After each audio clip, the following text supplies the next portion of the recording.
Who would Shaq be if he had your work ethic? He'd be the greatest of all time. If Shaq had your work ethic, He'd be the greatest of all time. Greatest of all time by a mile. Sure. He'd be the first to tell you that. Hey Sunshine, and thanks for tuning in. We'll be discussing fitness, fashion, and ways to focus on greatness. Be sure to subscribe and click the notification bell. For sure. I mean, this guy was a force like I have never seen. He did not care. He was mean. He was nasty. He was competitive. He was vindictive. I mean, I wish he was in the gym. I would have had 12 rings. So you just watched the clip of Kobe Bryant's views on Shaquille O'Neal and how he felt that Shaq was not necessarily lazy, but didn't live up to his true potential. Most people thought that was a slight towards Shaq and all of his accomplishments. I, on the other hand, feel differently. I feel like this is pretty standard in today's society, where the world applauds mediocrity. Shaq was an excellent basketball player, true enough. Nobody can deny that. However, I don't feel like Shaq tried to reach greatness. He allowed his being a good basketball player to be his default.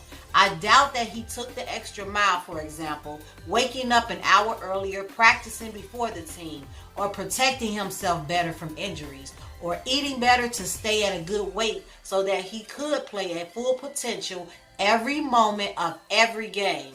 If Shaq is honest with himself, he'll admit that to be true.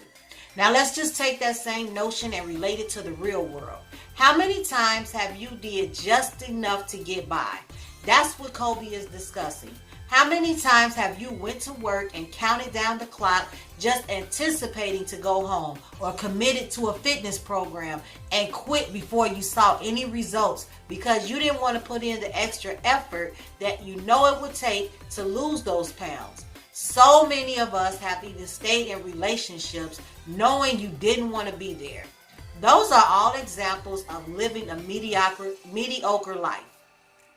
I'm including myself in this as well. So many times I did not take the extra steps for greatness because I was so afraid to fail, or I didn't want a friend to think I was showing her up, or because I thought I was doing okay, and doing okay was enough.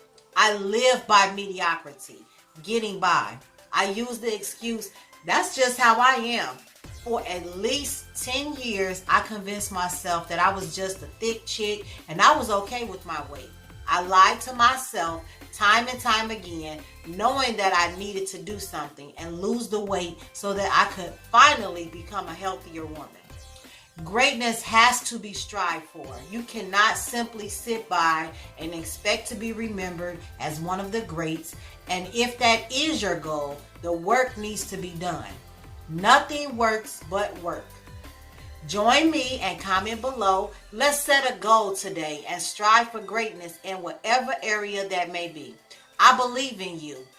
If you feel like you need to lose weight, let's commit to it. If you want to get a promotion, commit to taking the steps that needs to be done. Be sure to hit the thumbs up button, share, and thank you so much for watching.